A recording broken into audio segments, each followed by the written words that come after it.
Thank you for asking us to speak this morning.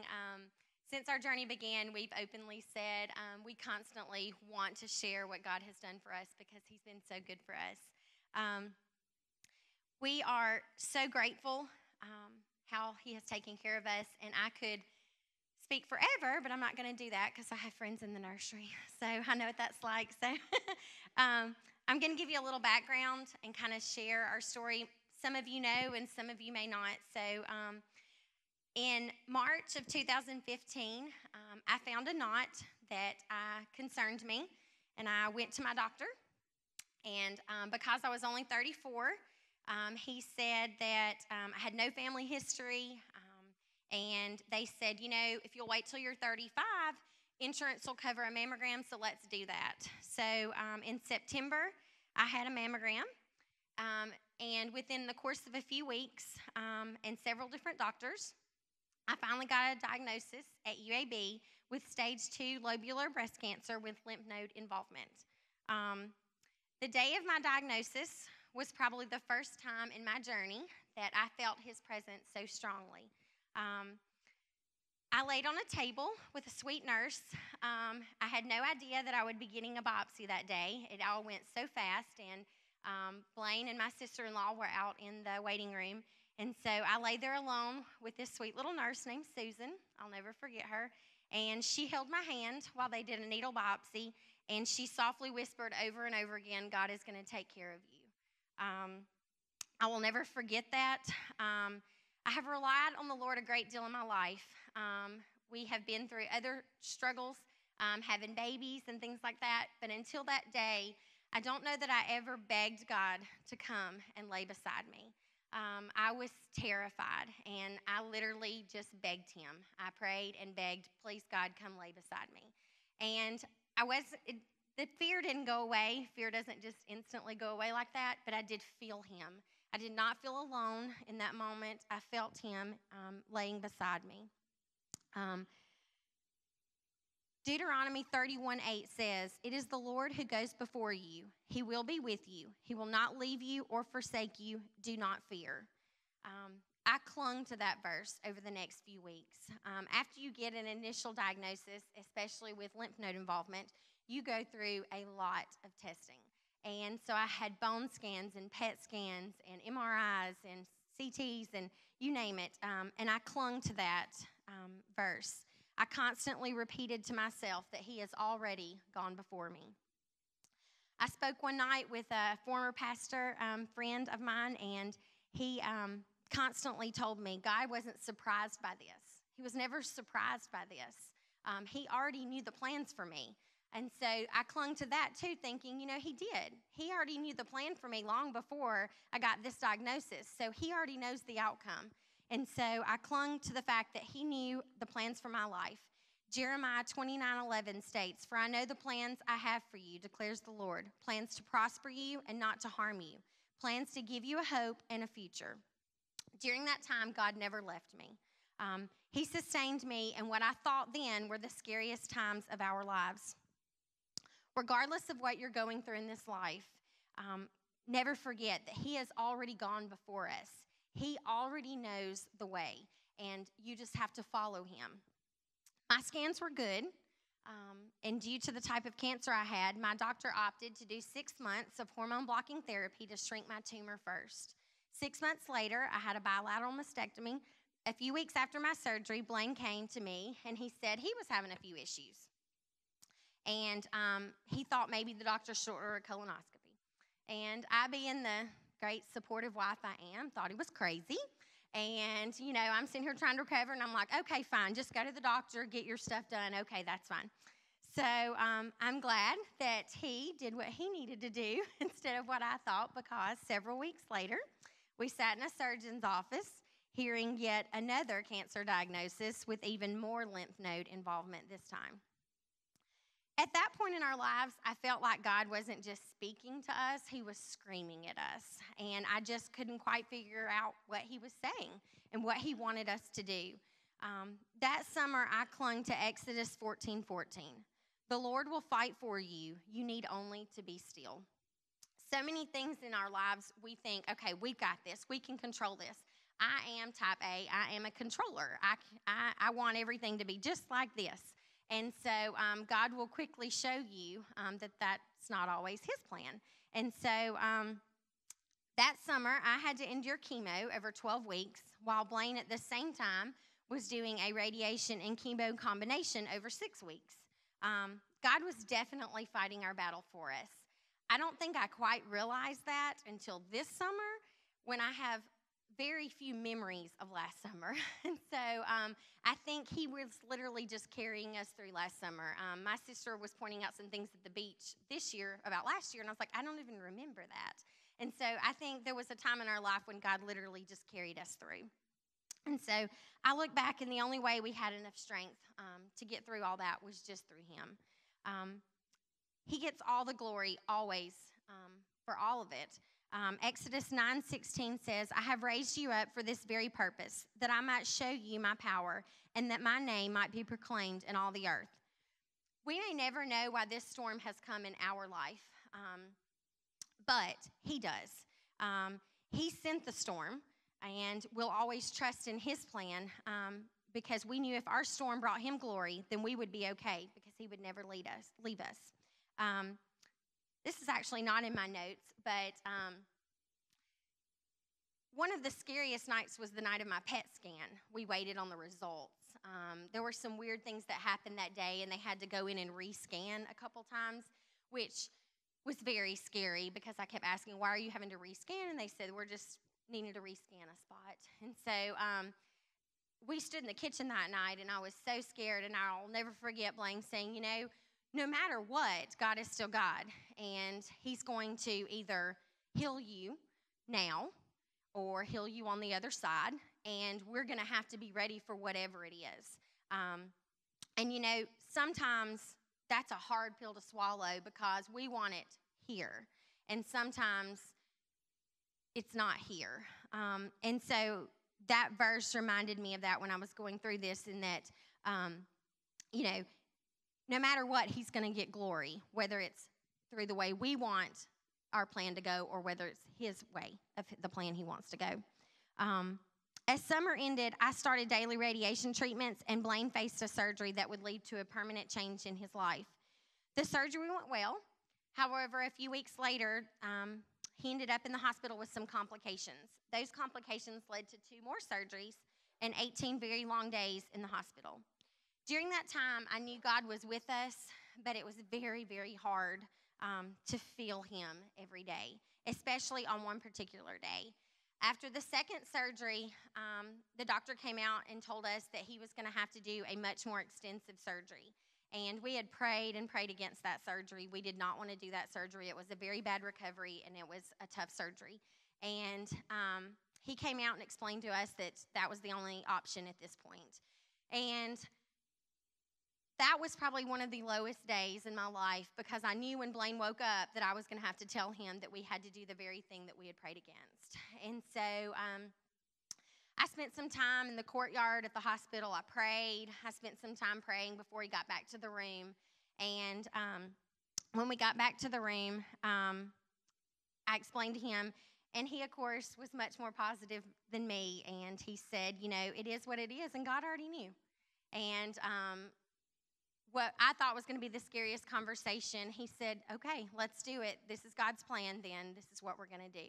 And so God had already spoke to him, I guess while he was asleep, and told him it was going to be okay. And so I was devastated and defeated, and God was already building us back up. Psalms 34:17 says, when the righteous cry for help, the Lord hears and delivers them out of all their troubles. That night, we cried out for help. Brad and Josh came to the hospital that night. They prayed with us. It was late, I remember, and they still came, and we prayed. And we went to sleep that night listening to Shane and Shane, and opened up to the windows, probably for the first time in that hospital room, and saw the lights of the city, and fell asleep to that Christian music. And I don't think I've ever felt the Lord's presence like I did that night, just telling us it's going to be okay. And so in the middle of your battle, you cannot give up on God. He is still fighting when you are not. And there are going to be times in your life where you're not going to be able to fight anymore. That day, I couldn't fight anymore. And God was still fighting for us, regardless of the fact that I could not. Over the next few months, Blayne began chemo, and we worked to get a wound healed that he had from his surgery. In February, we got the all clear on his post-chemo scans, and I underwent reconstruction surgery. They found another abnormal lymph node, and therefore we had to await another PET scan, another scary 6 weeks. In April, I got the all clear from my scan, and so today we both get to stand cancer-free at the moment, only by the grace of God, and we're very, very thankful. Our journey is not quite over. We still have a wound that we cannot get healed, but Blayne had another surgery a few weeks back, and the doctor is hopeful.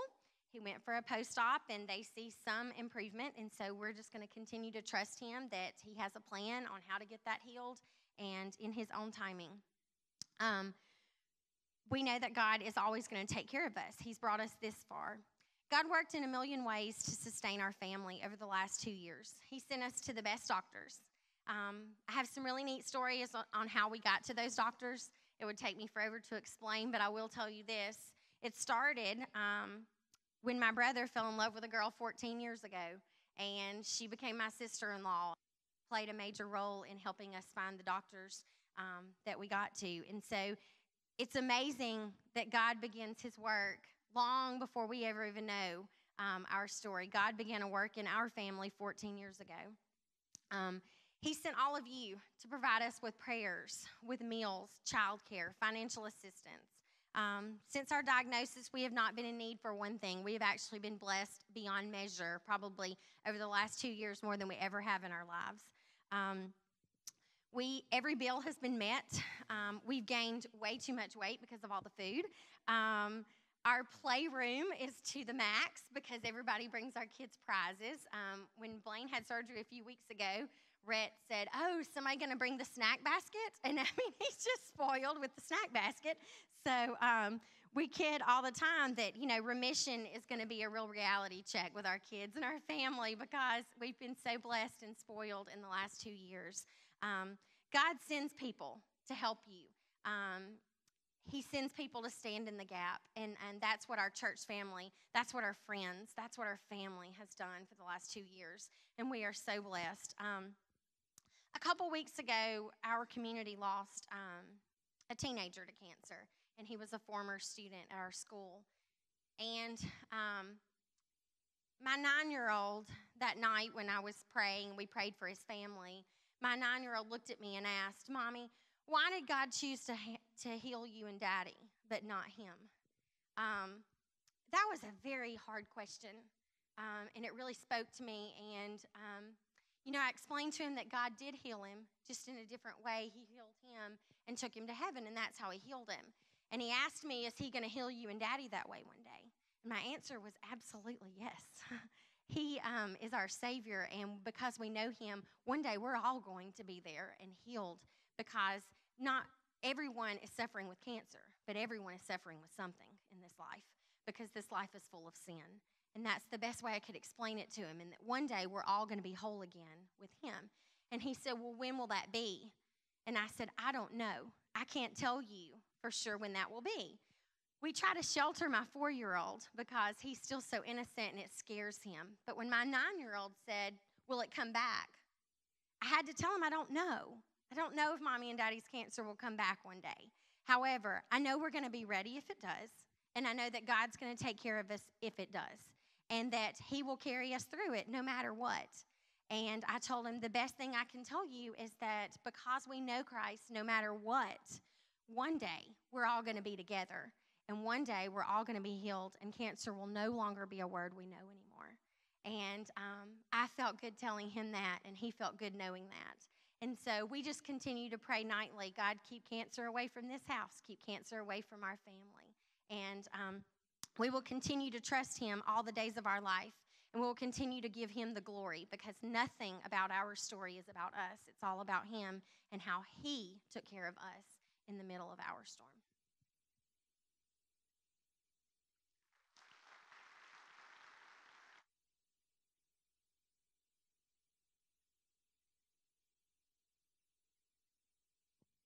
God's good, ain't he? She changed that up on me, kind of took me off guard. I appreciate that. Get all emotional now. But again, I want to thank you guys for all your support, your prayers, the food, of course. Um, but there was never a point in time going through this storm that we felt alone, that we felt, that there wasn't someone constantly reaching out to us, constantly getting text messages saying, hey, we're praying for you guys. And that really meant a lot to us. So I want to thank y'all for that. Um, there was a conference that we went to back in January 2016. It's a youth conference in Gatlinburg.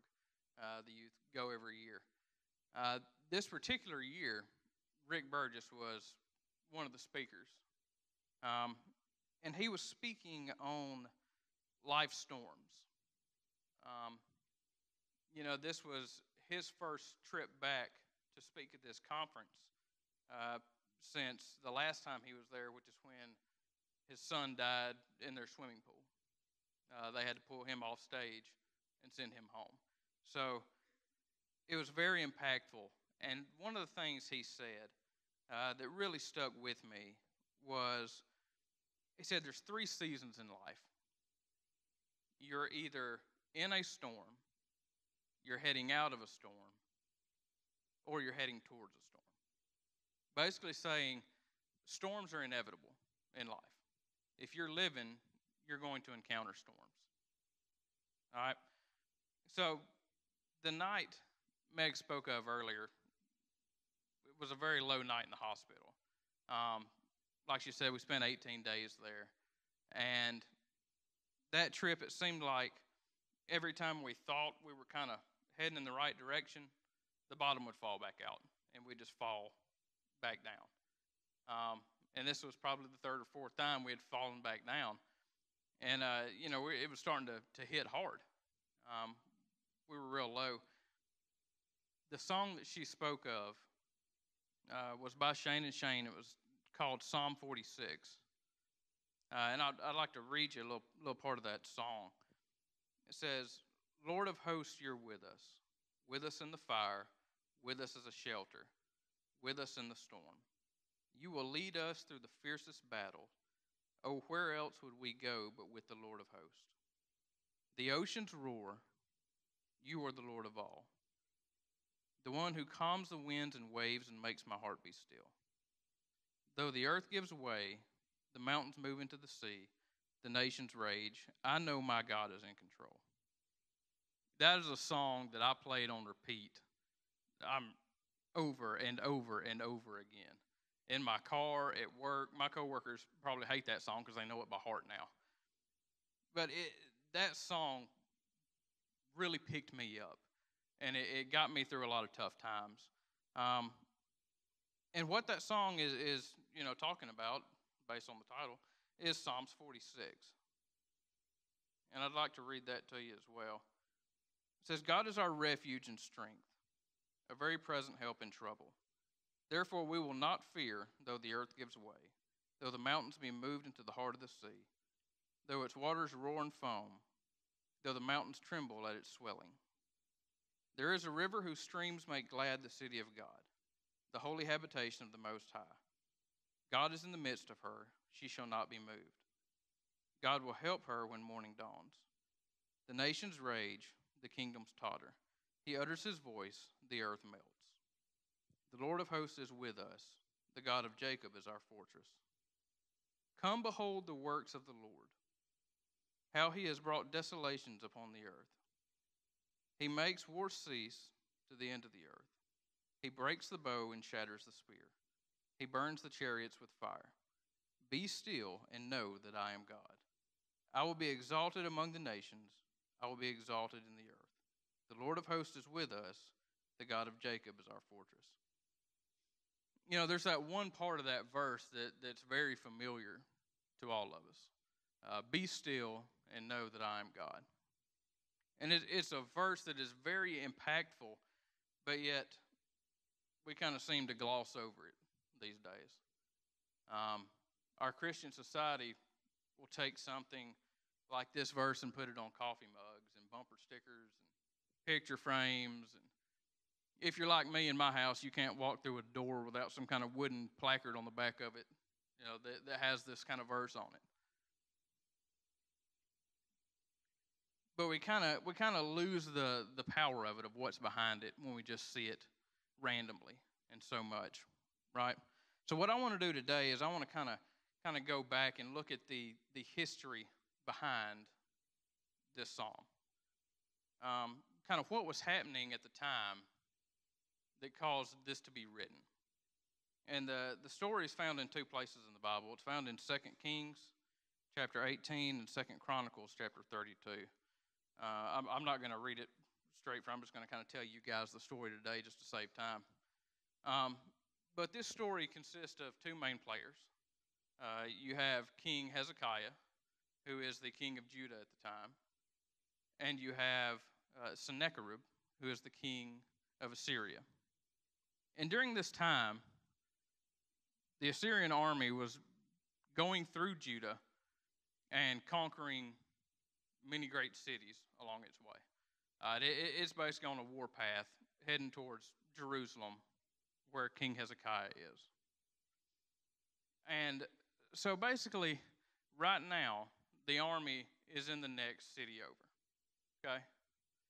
At this point, if there were a warning system for storms in our lives, right, Hezekiah would be in a watch. Okay? There's something out there, there's something bad, and it's probably coming your way. Okay?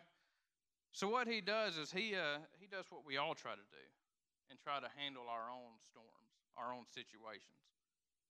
He reaches out to Sennacherib, and he says, hey, what will it take for you to go away? What can we do to make you leave us alone? Okay, we know you're out there. We know you're bad.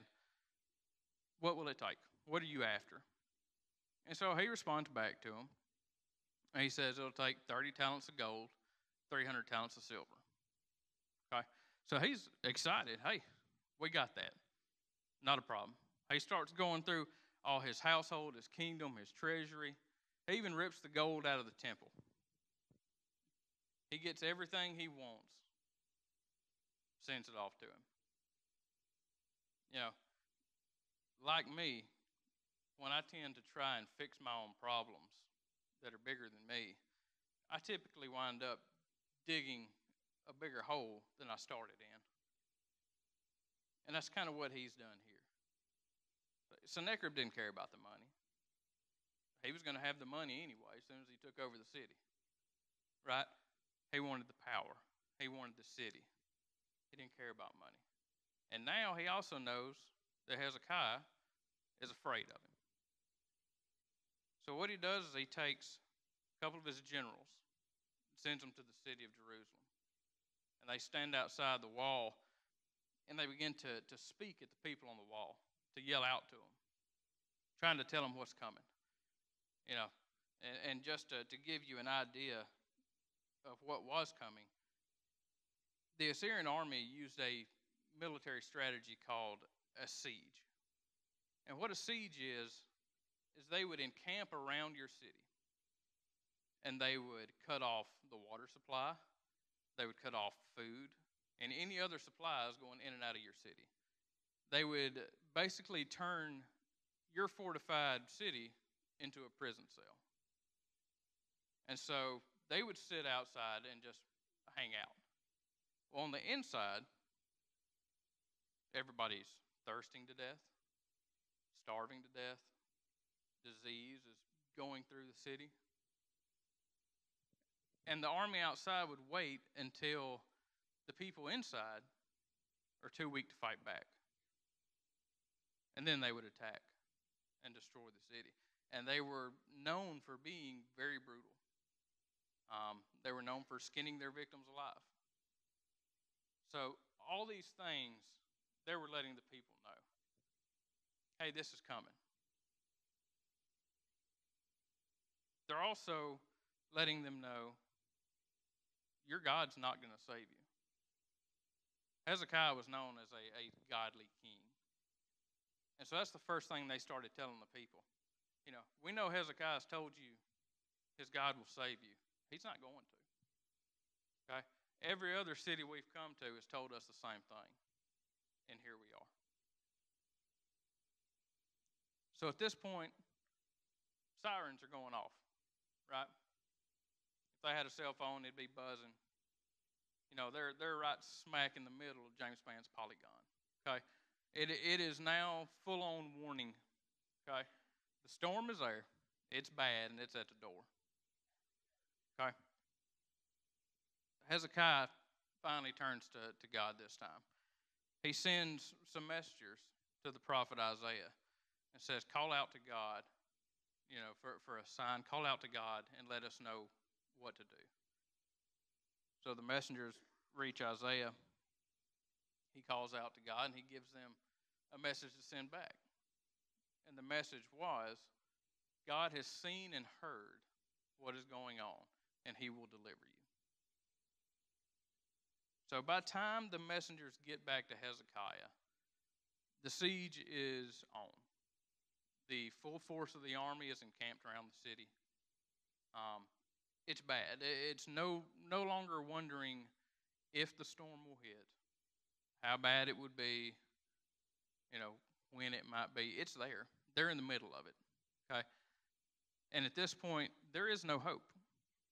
Just like the generals told them, they're a prisoner in their own city. There is no hope. They're going to wait them out. They're going to rush in. They're going to kill them. So Hezekiah takes the letters from Isaiah, and he spreads them out on the floor, and he begins to pray over them. And he's praying for God to save him. But I'll read to you the last couple sentences here of his prayer. It's in 2 Kings chapter 19, verse 19. It says, so now, O Lord our God, save us, please, from his hand, that all the kingdoms of the earth may know that you, O Lord, are God alone. And so there's something special about that prayer. It's not just, Lord, save us. Lord, get us out of this mess. Lord, protect us. Lord, heal us. It's, Lord, do this so that your name be known. It's, Lord, do this in a way that all the nations of earth may know that you are the one true God. All right. Back when Meg and I were first diagnosed, Calvary Baptist Church down the road did a prayer meeting for us. And it was your typical, lifting each other up in prayers. They put us in the middle. Family and friends gathered around, and one by one, they began to lift up prayers. And so it came to be, I felt urged to pray as well. And my prayer was, Lord, whatever happens through this, you're in control. It's your plan, and we want you to be glorified for it.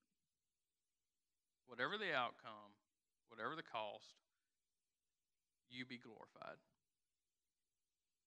And I really believe, this is one of the ways he's being glorified in this. I'll tell you this much. Don't ever make God a promise that you'll do whatever he wants, or you'll be standing up in front of a church audience giving your testimony when you don't ever speak in front of church audiences. But back to the story. So Hezekiah is laid down, prays for God to save him, and prays for his glory to be known. And so that night, God showed up. In a time when there was zero hope, God showed up. When there was no humanly possible way for them to get out of this mess, for them to survive, God showed up. That night, God sent an angel of death into the camp of the Assyrian army. he went through and killed 185,000 soldiers. Just like that. Drop dead. 185,000 men just left the fight. God showed up right when he was needed.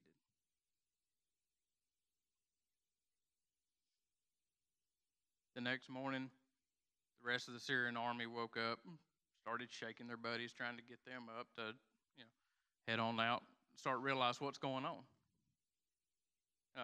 And they didn't want any part of what's going on here. Hezekiah's God was real.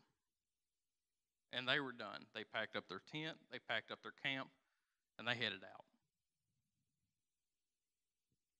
out. There was no possible way out of that for Hezekiah and his people without God. And it took to the point of Hezekiah giving up, getting down on his hands and knees and giving it over to God. The next morning, it was customary at this time that kings would gather their people, and they would take them out the gates and onto the battlefield so that they could see the victory firsthand, the desolation of the enemy, and to see what God had done. And so I want to go back and read Psalms 46, 8 through 11 again with this perspective. It says, "Come behold the works of the Lord, how he has brought desolations on the earth. He makes war cease to the end of the earth. He breaks the bow and shatters the spear. He burns the chariots with fire. Be still and know that I am God. I will be exalted among the nations. I will be exalted in the earth. The Lord of hosts is with us. The God of Jacob is our fortress." That one little verse, be still and know that I am God. It wasn't until Hezekiah gave up. It wasn't until he was still. And to me, there's a reason it says, be still and know that I'm God. It's because if you're still digging, if you're still working, if you're still struggling, you don't really know he's God. You're not giving in to his power, to his authority, to his control on the situation in your life. But that's what he's wanting us to do. He's wanting us to give our struggles over to him. He's wanting us to give it up. And I know in this room, there's many storms. Different kinds, different sizes, different struggles. It don't matter, they're all storms. And my prayer for you today is that you will get to a point where you will give it up. That you will be still. That you will turn it over to God and watch what he does with it. And here's the thing, that struggle, that sickness, that addiction, that sin that you're holding on to, this is the best part of it. Once you let go and you give it to God, your hands are free to raise them up and to praise him and to let everybody else know my God is awesome, to give him the glory. But that's my prayer for you guys today, that you would give it up. Whatever's hurting you, whatever struggles you have, give it to God. Give him the glory and watch what he does. Be still and know that I am God.